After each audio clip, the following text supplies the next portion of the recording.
नमस्कार, कल की तैयारी में आपका स्वागत है। मैं हूं मनीष मीनूगिरी। अगले आधे घंटे में बताऊंगा आज भारतीय बाजारों में हुआ क्या और कल भारतीय बाजारों में आपको क्या करना चाहिए। इसके अलावा इस शो में हम दर्शकों के तमाम सवालों के जवाब देते हैं। आप भी चाहें तो इस शो में हिस्सा लेने के लिए आप अपने सवाल भेज सकते हैं। तरीका बेहद आसान है। आप व्हाट्सएप नंबर पर जो भी सवाल आपके पास है, जो भी शेयर आपके पास है, जिस भाव पे आपने लिया है, वो तमाम जानकारी आप हमें इस व्हाट्सएप नंबर पर भेज दीजिए। 9136934056 पर व्हाट्सएप करना है। इसके अलावा आप सोशल मीडिया प्लेटफॉर्म पे जाइए, 18 और स्वदेश को फेसबुक ट्विटर पर फॉलो कीजिए। केकेटी लिखना यानी कल की तैयारी लिख के स्पेस दीजिए और फिर अपना सवाल भेज दीजिए। एक और आसान तरीका है, यूट्यूब पे जाइए, कल की तैयारी शो को देखिए। कमेंट बॉक्स में भी आप अपने सवाल भेज सकते हैं। वहाँ भी आपको अपना नाम, शहर का नाम, कितने शेयर आपके पोर्टफोलियो में है और आपका क्या नज़रिया, ये तमाम जानकारी भेज दी यूट्यूब पे कमेंट बॉक्स में लिख दीजिए। फिर हम आपके सवालों के जवाब देंगे। हमारे जो जानकार जुड़ेंगे वो इन तमाम सवालों के जवाब देंगे। लेकिन आज बाजार का देखिए मूड, बाजार में हमने देखा काफ़ी ज़्यादा उतार चढ़ाव देखने को मिला।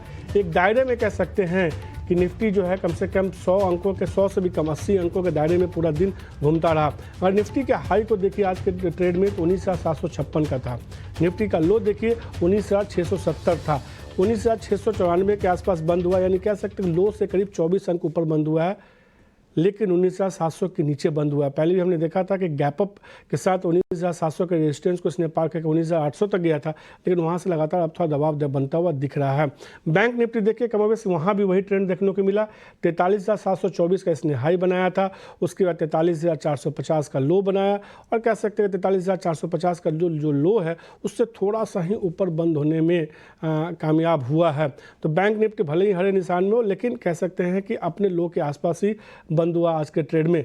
अब आप देखिए मिड कैप और स्मॉल कैप इंडेक्स, यहाँ हमने देखा कि सुबह से लगातार मजबूती का रुझान बना हुआ था। हालांकि जब लास्ट में थोड़ा बाजार कमजोर हुआ तो यहाँ भी थोड़ी गिरावट देखने को मिली, लेकिन अच्छी बात यह थी कि पूरे दिन इसमें मजबूती देखने को मिली। स्मॉल कैप इंडेक्स देखे यहाँ भी जब बाजार थोड़ा कमजोर हुआ तो गिरावट देखने को मिली। आज का दिन वापस से IT शेयरों के नाम देखने को मिला।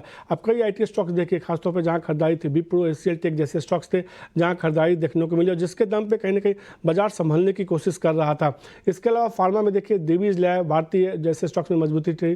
टेलीकॉम में देखिए भारतीय एयरटेल में खरीदारी वापस लौटती हुई दिखी। इसके जैसा कि IT की मैंने बात की, उसमें टेक महिंद्रा आप देखिए, L&T माइंटी देखिए, वहाँ खरीदारी देखने को मिली थी। तेल गैस शेयरों में आप देखिए आज के ट्रेड में ONGC, BPCL जैसे स्टॉक्स थे जहाँ मजबूती देखने को मिली। लेकिन जैसा कि मैं बार बार कह रहा हूँ कि मिड कैप स्मॉल कैप शेयरों का नाम था आज के दिन बड़े ऑर्डर की वजह से। टलब्रस ऑटो का चार्ट देखिए 20% का अपर सर्किट लगता हुआ दिखा। इसके अलावा आप देखिए टाटा इन्वेस्टमेंट, वहाँ एक शानदार रैली देखने को मिली, करीब 14% के आसपास की मजबूती देखने को मिली। टलब्रस ऑटो में 20% का अपर सर्किट लगता हुआ दिखा। MOIL देखिए आज के ट्रेड में वहाँ मजबूती देखने को मिली। टाटा इन्वेस्टमेंट में एक अच्छी मजबूती देखने को मिलती है। एक शेयर और देखिए आज के ट्रेड में प्रताप स्नैक्स, वहाँ करीब 20% की मजबूती देखने को मिली, वहाँ भी अपर सर्किट लगा आज के ट्रेड में। टलब्रस ऑटो की मैंने बात कर ली। एक और ऑटो इंडस्ट्री स्टॉक्स देखिए जहाँ आज के ट्रेड में एक शानदार खरीदारी देखने को मिली। SML Isuzu देखिए करीब 13% की मजबूती के साथ ये भी शेयर जो है दिन के ऊपरी स्तर के आसपास बंद हुआ है। रियल्टी स्टॉक्स में लगातार खरीदारी का रुझान देखने को मिल रहा है। इसमें आप ओबराय रियल्टी देखिए, एक अच्छी मजबूती देखने को मिली। SML Isuzu लास्ट के आधे घंटे बहुत अच्छी मजबूती, दिन के ऊपरी स्तर के आसपास बंद हुआ। रियल्टी में ओबराय रियल्टी में थोड़ी खरीदारी थी, हालांकि बाद में प्रॉफिट बुकिंग देखने को मिली। लेकिन इसके उलट क्वालिटी पाटिल में आप देखिए आज के ट्रेड में एक शानदार रैली देखने को मिली, करीब 14-15% की मजबूती के साथ, 10% की मजबूती के साथ देखने को मिली। एक सेक्टर आज परफॉर्म कर रहा था काफ़ी दिनों के बाद, वो था चावल सेक्टर जुड़ी कंपनियाँ, राइस कंपनियाँ। LT फूड्स देखिए, कोहिनूर फूड्स देखिए, इन तमाम शेयरों में आज के ट्रेड में हमने थोड़ी जो है मजबूती बनते हुए देखी। काफ़ी दिनों के बाद वापस से खरीदारी का रुझान बना है। तो ये पूरा जो एनालिसिस है वो बता रहा है कि बाजार में कहीं ना कहीं मिड कैप और स्मॉल कैप शेयरों का जलवा जारी है, वहाँ खरीदारी अच्छी देखने को मिल रही है। इसी नोट पे आप समझते हैं अपने जानकारों से कि यहाँ से अब बाजार में क्या करना चाहिए। हमारे साथ देवरस वकील जुड़ चुके हैं, इसके अलावा नितलेश पावस्कर जुड़ चुके हैं। आप दोनों का शुक्रिया 18 और स्वदेश को समय देने के लिए। नमस्कार। जिस तरीके से हमने देखा है नितलेश कि बाजार आज उतार चढ़ाव कर रहा था, 19,700 के ऊपर बंद होने में कामयाब नहीं हुआ, हालांकि इंट्राडे में गया, क्या लगता है वापस से थोड़ा सा गिरावट देखने को मिल सकती है? 19,500 का स्तर फिर दिख रहा है क्या आपको?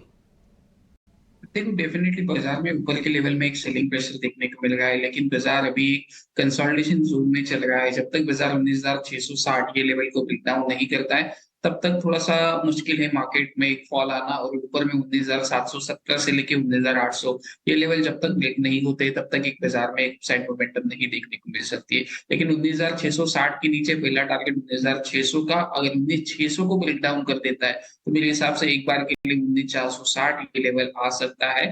तो टुकड़ों में बेचना चाहिए, ऊपर में स्ट्रिक्टली स्टॉप लॉस के साथ आपको क्या करना चाहिए, पोज़ीशन बनानी चाहिए। तो 19,660 के नीचे बाज़ार में एक वीकनेस देखने को मिली। आते हुए सीधे तौर पे निफ्टी में थोड़ी सी और वीकनेस देखी जा सकती है। देवरस, जिस तरीके से हमने देखा है कि एक ट्रेंड देखने को मिल रहा है कि भले ही दिग्गज शेयर में थोड़ी गिरावट देखने को मिली, हर रोज एक या दो ऐसे शेयर होते हैं निफ्टी के जो निफ्टी को दबाव बना रहे हैं, उसको गिरा रहे हैं। इसके उलट ये भी ट्रेंड है कि कुछ निफ्टी के स्टॉक्स ऐसे हैं जो बाजार को खींच रहे हैं। जैसे पिछले एक हफ्ते से हम देख रहे हैं कि आईटी स्टॉक्स बाजार को मजबूत करने की कोशिश कर रहे हैं, लेकिन वापस से स्मॉल कैप और मिड कैप शेयर में एक अच्छी खरीदारी देखने को मिली। इसको बतौर एक अच्छा संकेत माना जाए? जी, देखिए अभी बाजार में रोटेशन हो रहा है, स्टॉक स्पेसिफिक मूवमेंट्स आपने जैसे बताई वैसे हो रही है, और जो हर एक शेयर नहीं चल रहा। हम ब्रेथ को काफी बारीकी से देखते हैं, तो ब्रेथ ऐसी हो रही है कि धीरे धीरे कम हो रही है। मतलब जो पहले 1-to-1 जितना 2-to-1 जितना ब्रेथ रहता था, अब धीरे धीरे 1-to-1 जितने शेयर बढ़ रहे हैं उतने ही शेयर गिर भी रहे हैं। और जहां पे रिजल्ट्स अच्छे आए हैं, जहां पे कुछ बड़े ऑर्डर मिले हैं, यहाँ पे या तो फिर कोई ऐसी बड़ी डील हुई है, आज के दिन के आप गेनर्स देखोगे तो आपको पता चलेगा कि यही सब जो शेयर्स हैं वही ऊपर जा रहे हैं। बाकी ओवरऑल मार्केट में अभी जैसे हमारे सहयोगी ने बताया थोड़ा रेजिस्टेंस के पास है और हम कंसोलिडेट कर रहे हैं। हमें ये ध्यान रखना चाहिए कि ये 1 नवंबर के महीने में नीचे के लेवल से हमने काफी अच्छी बढ़त हुई है। 18,300 के आसपास हम अक्टूबर के एंड में थे, वहां से 1,000 पॉइंट का रैली ऑलरेडी आ चुका है। तो स्वाभाविक है बाजार में थोड़ा कंसोलिडेशन होगा और वही कंसोलिडेशन जोन से हम अभी पास हो रहे हैं। इसमें आपके पसंदीदा शेयर आप धीरे धीरे आप एक्यूमुलेट करेंगे तो आगे दिसंबर महीने में जब मार्केट और ऊपर आएगा तो आपको फायदा होगा। तो शेयरों पर गिरावट पर कुछ अच्छे शेयर हैं जो आपको पसंद हैं, उसमें आप निवेश करके चल सकते हो। और आगे हम वीआईपी स्टॉक्स में निवेश के लिए कुछ शेयर के जानने की भी कोशिश करेंगे अपने जानकारों से। बिना देरी किए हुए सवाल जवाब के सिलसिला को शुरू करते हैं। नया भारद्वाज जी का सवाल है, सुबेक्स के 600 शेयर के पोर्टफोलियो में है 42 रुपये 75 पैसे के भाव पे। ये एक ऐसा शेयर है हमने देखा है जिसमें कि एक समय अच्छी मजबूती देखने को मिली थी। हालांकि आप अगर देखिए बीते 1-1.5 महीने से, या कह सकते हैं कि जुलाई के बाद से, ये एक ऐसा शेयर है जिसने इस साल कोई परफॉर्म नहीं किया है। जब हमने तमाम mid cap small cap share में एक अच्छी मजबूती देखी, इस शेयर में अगर पिछले एक साल का चार्ट देखिए, खासतौर पर इस साल का ईयर टू डेट चार्ट देखेंगे तो आप देखेंगे बहुत अच्छा रिटर्न देखने को नहीं मिला। क्या राय होगी सुबेक्स को लेके? इनको अभी नुकसान हो रहा है जिस तरीके से हम देख रहे हैं, नितलेश। देखिए सुबेक्स में अगर हम लोग बात करेंगे तो एक नीचे में 29 से लेके 30 एक इम्पोर्टेंट लेवल है। एक ये जोन के नीचे जाएगा तो ही बाजार में एक वीकनेस देखने को मिलेगी। लेकिन अगर ये स्टॉक ने 33.50 मतलब यहाँ से ₹1.5 का एक मोमेंटम दिखाया तो ये स्टॉक आने वाले समय में 37 से लेके 38 ये जोन तक चल सकता है। 33.50 रुपीज ब्रेक होने के बाद आपको जो अपना स्टॉप लॉस है वो 31 रुपीज के आसपास लेके चलना चाहिए। अच्छा खासा कंसोलिडेशन चल रहा है, ब्रेकआउट की तैयारी हो सकती है, तो ऊपर में 33.50 ये लेवल को क्लोजली वॉच करें और नीचे में अगर ये 30 के नीचे ट्रेड करना चालू कर देता है तो एक बार के लिए पोजीशंस को हल्के कर देना चाहिए। तो सुबेक्स पे ये राय आते हुए जो अगला सवाल है SGBN पे है, संतोष कुमार जी ने पुणे से भेजा है। उनके पास जो है 1000 शेयर है 61 रुपये 45 पैसे के भाव पे। इस साल इस शेयर में क्या शानदार रैली देखने को मिली है, करीब 120-22% की मजबूती देखने को मिली। इनको 14,000 के आसपास का प्रॉफिट हो रहा है। जिस तरीके से हमने देखा है कि जितनी सरकारी पावर कंपनियां थी देवरस, उसमें हमने इस साल बहुत अच्छी रैली देखी है, उसी में SGBN भी था। क्या राय होगी इस शेयर को लेके आपकी? हाँ, तो ये स्टॉक हमारे कवरेज में था और हमें काफी पसंद था। काफी ऊपर के लेवल पे आया, हमारे टारगेट से भी ऊपर चल रहा है, पर इसको होल्ड करना चाहिए। गवर्नमेंट का जो पॉलिसी है वो ये सेक्टर के लिए काफी कंड्यूसिव है। काफी अच्छे रिफॉर्म्स हुए हैं और गवर्नमेंट ने काफी पॉलिसी अच्छी की है इसके लिए। और जो हाइड्रो पावर कंपनीज है वहां पे आगे जाके बहुत बड़े एक्सपेंशन के प्लान्स हैं। गवर्नमेंट उनको फाइनेंसिस भी मुहैया कर रही है। तो ये सब देखते हुए उनके अर्निंग्स में जो बढ़ावा आ रहा है उसके बेसिस पे ही ये स्टॉक प्राइस चल रहा है। तो हमें लगता है कि यहाँ पे अभी भी लॉन्ग टर्म के लिए अगर किसी ने निवेश किया है तो उसको होल्ड करके रखना चाहिए, आगे इससे भी अच्छे दाम मिल सकते हैं। पे संतोष जी होल्ड करके चलिए, इसमें और अच्छी मजबूती देखने को मिल सकती है। अगला जो सवाल है अनुज गुप्ता का है, जयपुर से उन्होंने सवाल पूछा है। इमेजिका के शेयर इनके पास है, 5,000 शेयर इनके पास है, 47.50 रुपये के भाव पे। हमने देखा है कि इमेजिका वर्ल्ड एंटरटेनमेंट में जो है इस साल थोड़ा तेज़ी देखने को मिली है। हालांकि अभी बीते कुछ महीनों से देखिए इस शेयर में खासतौर पे जुलाई के बाद से 65 से लगातार करेक्शन देखने को मिला। इनको तो मुनाफा हो रहा है, क्या आप इनको प्रॉफिट बुक करने की सलाह देंगे? नहीं, अगर प्रॉफिट बुक करने की सलाह देंगे तो एटलीस्ट जो है नितलेस इनके लिए एक स्टॉप लॉस जरूर बता दीजिए। स्टॉप लॉस की अगर हम लोग बात करेंगे तो 48 रुपीज एक इंपॉर्टेंट लेवल है। 48 रुपीज से लेके 48.50 इसके नीचे जाएगा तो ही आपको क्या करना चाहिए, एग्जिट करना चाहिए।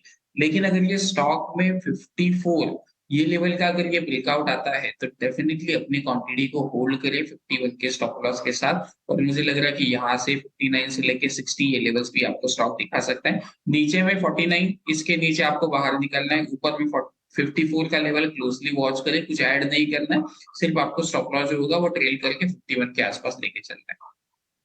आते हुए सीधे तौर पे आपके लिए इमेज का वर्ल्ड पे आप इसमें एक स्टॉप लॉस जरूर लगाए, जिससे कि एटलीस्ट आपका मुनाफा जो है वो कम से कम फिक्स हो जाए। उतना मुनाफा तो आपके जेब में आया ही है। अब थोड़ा मुद्दे को बदलते हैं, अब सरकार की कुछ बड़ी खबरों की बात करते हैं। सरकार जो इस बार शीतकालीन सत्र में जो है SEZ संशोधन विधेयक को पेश कर सकती है, इसमें और क्या डिटेल हैं और इसका क्या असर देखने को मिल सकता है, ये तमाम जानकारी लेकर हमारे साथ प्रकाश जुड़ चुके हैं। प्रकाश, जिस तरीके से सरकार ने जो है कैबिनेट को भेज दिया है इस मंजूरी के लिए, इस बिल को लेकर क्या अपडेट है पूरा? देखिए, सूत्रों के हवाले से जो जानकारी हमें मिल रही है उसके हिसाब से सरकार संसद के आगामी सत्र में SEZ एक्ट में अमेंडमेंट से संबंधित जो बिल है वो पेश कर सकती है। सूत्र हमें बता रहे हैं कि इस मसले पर वित्त मंत्रालय और कॉमर्स मिनिस्ट्री के बीच में काफ़ी चर्चाएं हुई हैं और इस बात पर सहमति बनी है कि कौन कौन से प्रपोज्ड अमेंडमेंट्स जो हैं इस बिल में शामिल किया जाए। जैसा कि आपको पता है कि इस बात का प्रस्ताव था कि जो SEZ एक्ट में जो एक्सपोर्ट यूनिट हैं उनको राहत देने के लिए, कुछ रिलैक्सेशन देने के लिए और SEZ को रिवाइव करने के लिए एक देश बिल आएगा। लेकिन उसके जो प्रोविजंस हैं जो कि कॉमर्स मिनिस्ट्री ने किए, उस पर वित्त मंत्रालय को ऐतराज़ है। कई प्रोविजंस पे ऐतराज़ है, जिसमें एक प्रस्ताव ये था जो कि कॉमर्स मिनिस्ट्री ने किया था, जिसके हिसाब से जो एक्सपोर्ट यूनिट हैं उनको घरेलू बाज़ार में अपने जो प्रोडक्ट्स हैं उसको बेचने पर उनको ड्यूटी फ्री का बेनिफिट मिलेगा। इस प्रपोजल पर वित्त मंत्रालय को ऐतराज़ है। लिहाजा इस बात पर अब सहमति बनी है कि जो मौजूदा SEZ एक्ट है उसी में संशोधन किया जाएगा और जो मौजूदा प्रोसेस है डीनोटिफिकेशन का SEZ एक्ट में जो एक्सपोर्ट यूनिट हैं उसको आसान बनाया जाएगा। कंपनीज को कुछ रिलैक्सेशन मिलेगा, ऑपरेशनल फ्रीडम दिया जाएगा इस बात से संबंधित कि वो अपने प्रोडक्ट्स जो हैं वो बेच पाएँ। तो इस तरह के प्रस्ताव हैं SEZ एक्ट के संशोधन में। सूत्र हमें बता रहे हैं कि इस मसले पर जल्द ही कैबिनेट की मंजूरी ली जाएगी और फिर संसद के आगामी सत्र में इसको पेश किया जा सकता है। तो सीधे तौर पे इस मामले में जो है वित्त और वाणिज्य मंत्रालय के बीच में इस पर चर्चा हो गई संशोधन को लेकर और जल्द इसको कैबिनेट के पास अभी भेजा नहीं गया, भेजा जाएगा और शीतकालीन सत्र में इसको जो है पेश करने की संभावना है संशोधन विधेयक को। शुक्रिया प्रकाश, ये तमाम जानकारी देने के लिए। सवाल जवाब के सिलसिला को आगे बढ़ाते हैं। जो अगला सवाल है यूनियन बैंक को लेकर है, हमारे दर्शक ने ये सवाल भेजा है, वो जानना चाहते हैं। ये सवाल अरुण जी का है असम से। इनके पास यूनियन बैंक के 215 शेयर है 91 रुपये के भाव पे और एक और शेयर इनके पास PNB गिल्ट 150 शेयर है इनके पास 98 रुपये 95 पैसे के भाव पे। नितलेस, मैं दोनों शेयरों के बारे में आपसे ही जानना चाहूँगा, क्या राय होगी? हमने देखा है कि खासतौर पर सरकारी बैंकों में एक अच्छी रैली देखने को मिली, जिसमें यूनियन बैंक और बाकी भी small cap mid cap banking stocks हो सरकारी। PNB गिल्ट और यूनियन बैंक पर आपकी क्या राय है? तो अगर हम लोग यूनियन बैंक की बात करेंगे तो यहाँ पे अगर हम लोग देखेंगे तो डबल टॉप का फॉर्मेशन बन चुका है। तो यहाँ पे एक स्ट्रिक्टली स्टॉप लॉस मेंटेन करें 104 रुपए के आसपास, 104 105 रुपए का आपको स्ट्रिक्टली स्टॉप लॉस क्या करना पड़ेगा, मेंटेन करना पड़ेगा।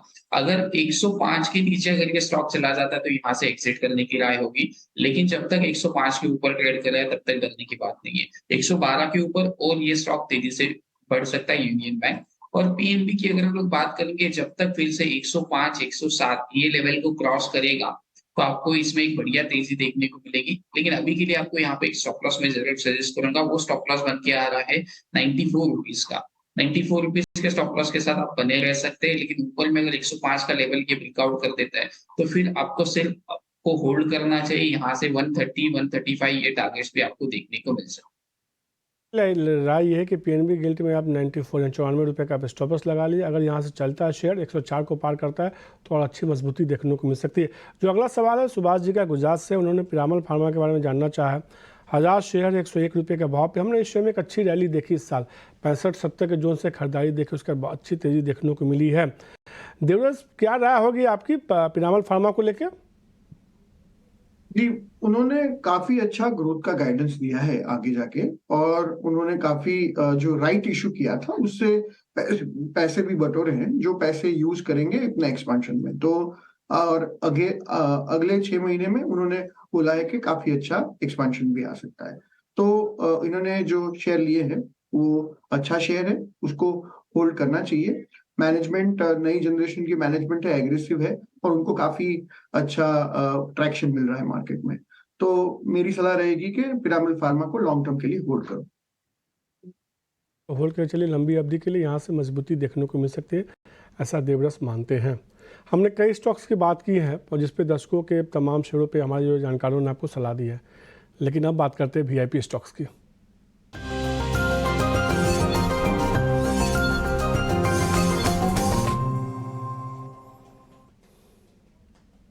निवेश की बात है देवरस, तो आपसे शुरुआत करेंगे। कौन सा शेयर आपको लगता है कि इस लेवल पर खरीदारी करनी चाहिए थोड़ी लंबी अवधि के नज़रिए से, 6 से 8 महीने या 12 महीने के लिहाज से, तो एक बेहतर रिटर्न देखने को मिल सकता है? तो एक जो सेक्टर है जहाँ पे मैं हम काफी यहाँ से भी बुलिश है वो है पब्लिक सेक्टर बैंक्स। हमें लगता है कि यहाँ पे अगर कोई निवेश करे, ये जो रिसेंटली कंसोलिडेशन हो रहा है उसमें आप निवेश करेंगे तो आगे जाके जो क्रेडिट साइकिल में ग्रोथ आएगी उसके नतीजे आएंगे, तब आपको अच्छा फायदा होगा। कैनरा बैंक का शेयर हमें है जो 400 रुपए के आसपास ट्रेड कर रहा है, वहां पे आप निवेश कर सकते हो। अगर कोई भी वजह से मार्केट में डिप आए तो 370 के आसपास आए तो थोड़ा और एवरेज करें, लॉन्ग टर्म के लिए इसको होल्ड करें तो 489 का हमारा नेक्स्ट 2 क्वार्टर का टारगेट है। हमें लगता है कि जो वैल्यूएशन है अभी 0.9 टाइम्स FY25 के बुक है वो काफी अट्रैक्टिव है। जो उनकी बैलेंस शीट है वो काफी हेल्दी है, उन्होंने काफी अच्छे स्टेप्स लिए हैं जो उनकी ओवरऑल परफॉर्मेंस को आगे जाके ट्रैक्शन दे रहे हैं लोन बुक में, और 11% का ग्रोथ और 1.1% का ROA का हमारा एस्टिमेट है। तो ये सबको अगर वैल्यू करे तो 489 का हमारा टारगेट आ रहा है। तो कैनरा बैंक में अभी थोड़ा खरीदे 400 रुपए के आसपास, और गिरावट आए तो थोड़ा ऐड कीजिए, उसमें लंबा निवेश कीजिए, 489 का टारगेट रहेगा। तो कैनरा बैंक शेयर है जो पसंद आ रहा है देवरस को, उनको लगता है कि यहाँ खरीदारी करके चल सकते, थोड़ा नीचे भी अगर आता है, अभी 399 के आसपास का अगर नीचे भी आता है, 370 के आसपास भी आता है तो खरीदारी कीजिए, उसको एवरेज कीजिए, अगले 6 महीने के लिए रखिए। करीब 490 का भाव देखने को मिल सकता है, यानी कि 20% की मजबूती तो इस लेवल से देखने को मिल सकती है। इसके अलावा देवरस कोई और शेयर भी पसंद है क्या आपको, या एक ही शेयर काफी है? हाँ, दूसरा जो इंजीनियरिंग में जो इन्फोटेक एंटरप्राइज जो पुराना नाम था अभी साइंट नाम है, जो ग्लोबल इंजीनियरिंग और टेक्नोलॉजी सॉल्यूशन कंपनी है, वो हमें काफी पसंद है। ये कंपनी ने करीबन 16 कंपनियों को एक्वायर किया है, और उसमें से जो लास्ट 6 है तो वो सिर्फ लास्ट 5 साल में ही इकट्ठा किया है। 32 साल की हिस्ट्री है, और धीरे धीरे करके ये काफी बड़ी कंपनी हो रही है। जो माइनिंग वर्टिकल है, रेल ट्रांसपोर्टेशन का वर्टिकल है, उसमें काफी इनकी एक्सपर्टीज बढ़ रही है। हमने पहले भी इनके ऊपर रिपोर्ट बनाया है, फिर से हमने एक रिपोर्ट बनाया है। 1700 आसपास आप इसको लीजिए, 1550 आता है तो और एवरेज कीजिए, इसको लॉन्ग टर्म के लिए इन्वेस्ट कीजिए। 2055 का हमारा 2 क्वार्टर का टारगेट है। जो इनके गाइडेंस है, जो ग्रोथ का आउटलुक है, बहुत स्ट्रांग है सेकेंड हाफ में, और उन्होंने रिसेंटली उसके एस्टिमेट्स को और आगे बढ़ाया है। तो ये देखते हुए, और अभी अब देख रहे हैं कि टाटा टेक्नोलॉजीज का जो IPO आ रहा है वो उसमें भी वैल्यूएशन कंपैरिजन करेंगे तो ये बहुत सस्ता दिख रहा है उसके सामने, तो यहाँ पे भी एक री रेटिंग का चांस हमें लगता है। तो साइंट को एक दूसरा इन्वेस्टमेंट का आइडिया हमारी तरफ से। साइंट भी खरीदारी करने से 2055 का टारगेट होगा अगले 6 महीने के लिए। जल्दी से आपकी तरफ से नितिलेश कौन से आप ट्रेड बता रहे हैं या कोई निवेश का टिप्स बता रहे हैं? देखो, मैं दोनों ट्रेड के साथ बाय जाना पसंद करूंगा। पहला ट्रेड होगा HDFC लाइफ का। HDFC लाइफ में अगर हम लोग देखेंगे तो एक अच्छा खासा कंसोलिडेशन के बाद ब्रेकआउट करके आए, 555 के ऊपर बाय करना है, 640 का एक स्ट्रिक्टली स्टॉप लॉस मेंटेन करना है, 680 का आपको टारगेट प्लान करना होगा, 655 के ऊपर बाय करके चलना है। दूसरा जो ट्रेड होगा वो होगा आईईएक्स का। आईईएक्स में अगर हम लोग देखेंगे तो अच्छा कंसोलिडेशन के बाद अभी ब्रेकआउट की तैयारी कर रहा है। कंडीशन एक ही होगा, अगर ये आज का हाई मतलब 140 को क्रॉस करता है तो ही इसमें लेना चाहिए। 136 रुपीज का स्टॉप लॉस, 150 रुपीज का हमें टारगेट पहला इनिशियल लेवल पे रखना चाहिए, और उसके बाद 170। दोनों जो स्टॉक्स होंगे वो हमें कैश में लेना है, कोई भी स्टॉक को फ्यूचर्स में नहीं। आईएक्स में खरीदारी करने से कैश में खरीदारी की 150 का टारगेट होगा, 136 रुपये का स्टॉप लॉस का। जो पसंद आ रहा नितलेश को उन्होंने खरीदारी करने की सलाह दी है। अब थोड़ा मुद्दे को बदलते हैं, आइशर मोटर्स की बात करते हैं। हमने देखा है शेयर में एक अच्छी रैली देखने को मिली है बीते अगर 10 दिनों की बात करें तो। अब जो है कंपनी जो है हेवी ड्यूटी ट्रक्स को जो लॉन्च किया है, और इस लॉन्च को लेके क्या इसमें खास है, इस मुद्दे पे कंपनी के एमडी और सीईओ विनोद अग्रवाल से हमारे सहयोगी सुमित चतुर्वेदी ने खास बातचीत की है। ये बातचीत सुनिए आप। इन ट्रक्स की खासियत क्या है, कंपटीशन से कितना डिफरेंट रहेंगे ये, और प्रीमियम क्या चार्ज किया जाएगा इसके? जैसे ये ट्रक्स अभी हमने जो लॉन्च किए हैं, इनकी सबसे बड़ी खासियत ये है कि ये बेटर एफिशिएंट, बेटर प्रोडक्टिव, इससे overall cost of operation of the customers will come down. Know why it will come down, first of all इनका जो हॉर्स पावर है, इंजन हॉर्स पावर जो है, अगर पहले 260 हॉर्स पावर इंजन देते थे हम, अभी हम 300 हॉर्स पावर इंजन दे रहे हैं ये 6055 में। और अगर आप 6019 देखते हैं, अगर उसमें 210 हॉर्स पावर देते थे, अभी हम 240 हॉर्स पावर देंगे। सिमिलरली जो टॉर्क ऑन व्हील्स, जिसके कारण से गाड़ी में जो चलने की शक्ति आती है, व्हील के ऊपर पावर आती है तो वो टॉर्क लेवल भी अराउंड 20% के करीब बेहतर दिया है, उसको भी बढ़ाया है। और साथ साथ हमने ड्राइव लाइन जो होती है उसको ऑप्टिमाइज़ कर दिया है, तो उसको ऑप्टिमाइज़ करने से फ्यूल एफिशिएंसी जो है वो इसमें बेहतर देंगे। तो अगर फ्यूल एफिशिएंसी बेहतर है, इंजन हॉर्स पावर बेहतर है, इसका मतलब एक तो टर्न अराउंड टाइम इसका कम हो जाएगा, तो जो कस्टमर जो है हमारे वो ज़्यादा ट्रिप लगा पाएंगे, और दूसरा उनकी जो चलाने की कॉस्ट है वो कम हो जाएगी। तो ओवरऑल इसके कारण से एफिशिएंसीज के ऊपर ज़्यादा फोकस रहेगा। और सर, कमर्शियल व्हीकल इंडस्ट्री की बात करें, आपने कहा कि अभी प्री कोविड लेवल्स नहीं आए हैं, बट ये बढ़ोतरी की तरफ जा रही है, तो कितना लगता है आपको तेज़ी से बढ़ेगी? नेक्स्ट कैलेंडर ईयर में क्या इसका अनुमान है, और नेक्स्ट फाइनेंशियल ईयर में क्या अनुमान है पूरी कमर्शियल व्हीकल इंडस्ट्री का? क्या फैक्टर्स इसको कॉन्ट्रीब्यूट करें? आपने कहा इकॉनमी भी इंडिया की जो 3 से 5 साल में 3rd लार्जेस्ट बनने वाली है वो भी कॉन्ट्रीब्यूट करेगी। बिल्कुल, इकॉनमी जो है वो तो largest contribute, because commercial vehicle industry जो है वो इकॉनमी की बैकबोन मानी जाती है।